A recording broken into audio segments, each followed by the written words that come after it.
What's unfolding in the Americas right now?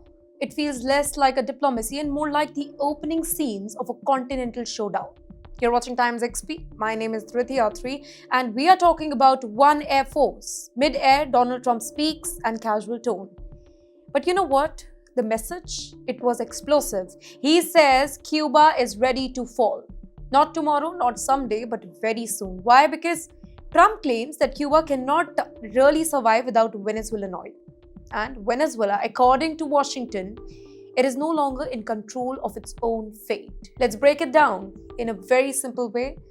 After the US-led operation that seized Nicolás Maduro, shockwaves rippled across entire Latin America. Be it protests, be it emergency meeting, anger that hasn't been seen in decades. And now the fire spreads to Cuba.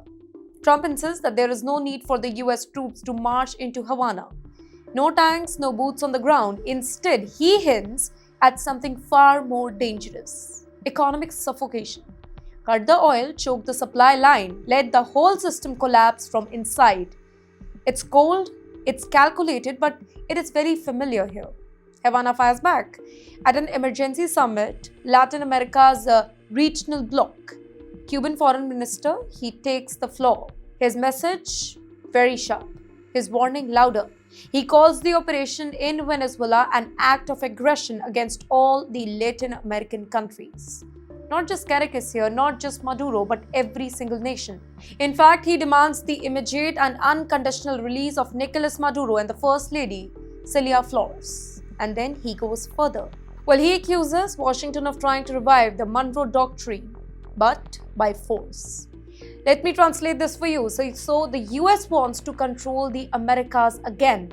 His message to Trump is blunt. Barbarism, it will not defeat international law. Strong words, dangerous words rather, because once leaders, they start speaking like this, the room for compromise, it shrinks fast. In fact, Rodriguez urges regional governments to stand up, to defend Venezuelan sovereignty, to hold those who are responsible for the deaths during the operation. Now, this is no longer about ideology. This is about precedent. If one government can be taken down this way, then who's next?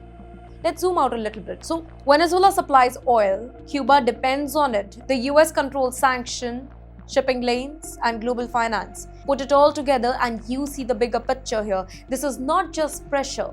This is strategic calculation. Trump sounds confident, almost really relaxed. Cuba, he says, is already wobbling. Venezuela already neutralized. Latin America divided right now, but the history in this particular region, it tells a very different story. Pressure creates resistance, sanctions create alliances, and power moves, it creates pushbacks. So here's the real question. Is this the beginning of a second intervention era in the Americas? Well, is Washington really testing how far it can go without firing a single shot? Or is this the spark that unites Latin America against a common enemy? One thing is for sure, the Americas are no longer calm right now. The language is sharper, the sides are forming, and oil once again is at the center of the storm. This confrontation is only getting started.